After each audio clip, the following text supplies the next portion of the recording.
you willing to trade your life for what you actually did today? That's a pretty big question.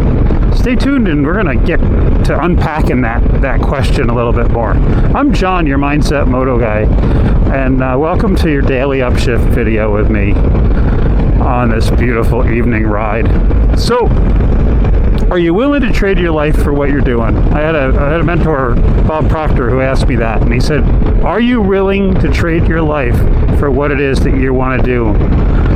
And I stopped and I'm like, wow, that's a put you back in your, on your heels kind of a question. And he said, well, the truth is you are trading your life every day for what it is that you're doing. You, me, all of us, you traded your life for what you were doing today. And what do I mean by that?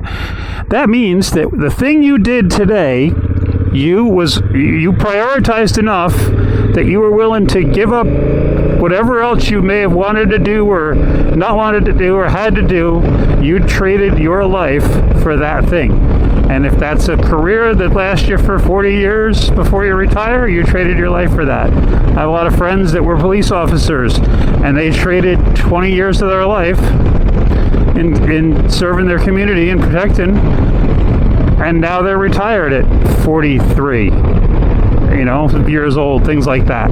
So they traded their life pretty heavily and really dangerously, and after 20 years, it made it worth it. They were able to retire and get out of such a highly dangerous situation. So, if you're working for the state or the federal government and you're trading, your entire adult life for the thing you're doing. And I'm not saying that's right, wrong, or indifferent. I'm not judging it, but I'm just telling you to look at it and say, hey, you're trading your life for the thing you're getting up every morning and going and doing.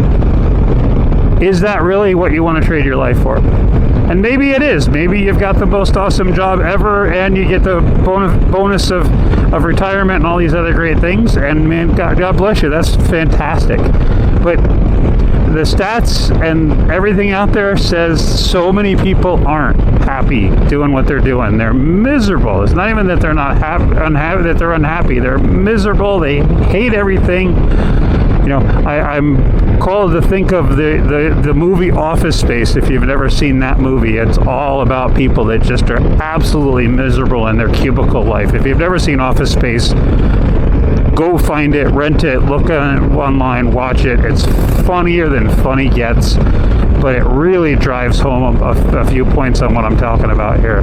So make sure that if you're going to decide to do something new, you're going to kind of quote unquote reinvent yourself, whatever that is. You're trying to make money, you're trying to get wealthy, all these other things. Make sure that it's worthy of you, and it's worthy of trading your life and giving away a huge chunk of your energy and your life to. And if it is, man, then go for it. It's not really costing you that much. If it's something that you're super passionate about and that makes you happy every minute, then do it. I know people that run animal rescues and they're super, super happy, and it just makes their heart full. Or people that help folks, or people that volunteer, or people that do whatever. But the idea is to really analyze what you're doing every day, why you're getting out of bed every morning or every night, whatever you're doing, night shift, day shift, and you're trading your life for it anyway.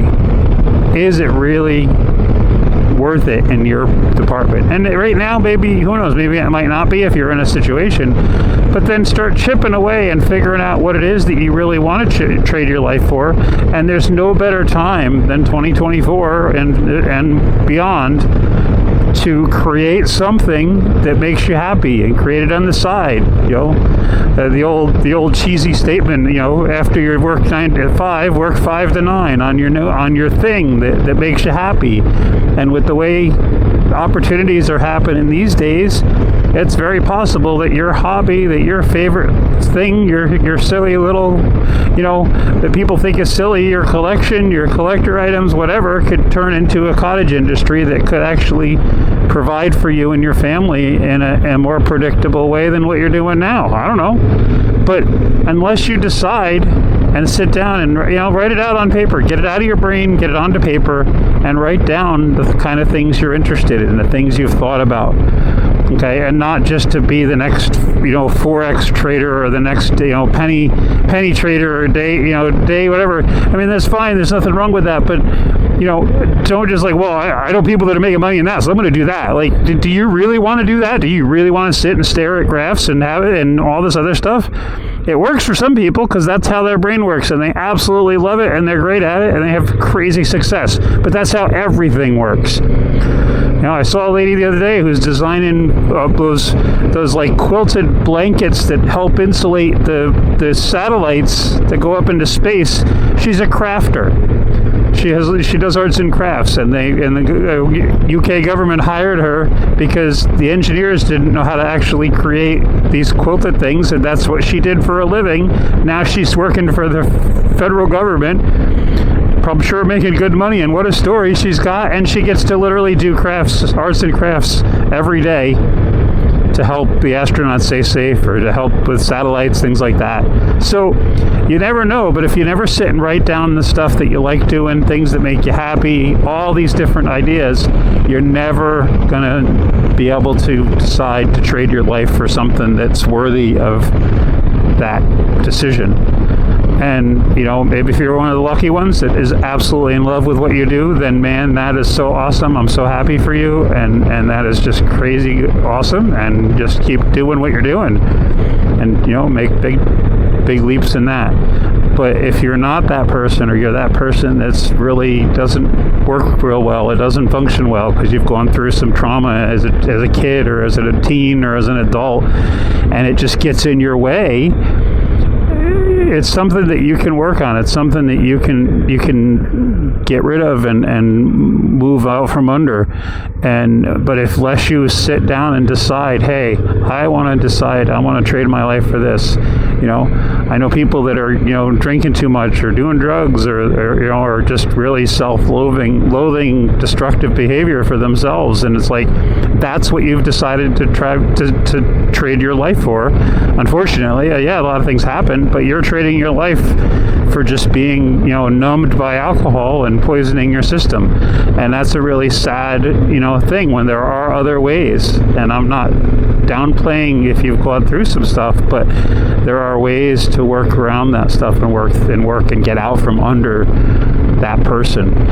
But if you don't know what you're passionate about, if you don't, you do know actually, but if you don't sit and actually write some stuff down and see it in black and white in front of you on paper, you're just going to kind of continue to drift, and you're going to keep working and trading your life for something that's unworthy of your, of doing that. So with that, if you're still here, I really want you to know I appreciate you. I think you're awesome. And make sure you hit that subscribe button down below. I'm going to be bringing a lot more of this content to you all the time on a regular basis. Shooting for every day. We'll see how consistent I can be with that, because that's part of my passion, is to help people as much as humanly possible. So with that, I'm going to sign off. Ride well, ride often, and have an amazing day. Ciao.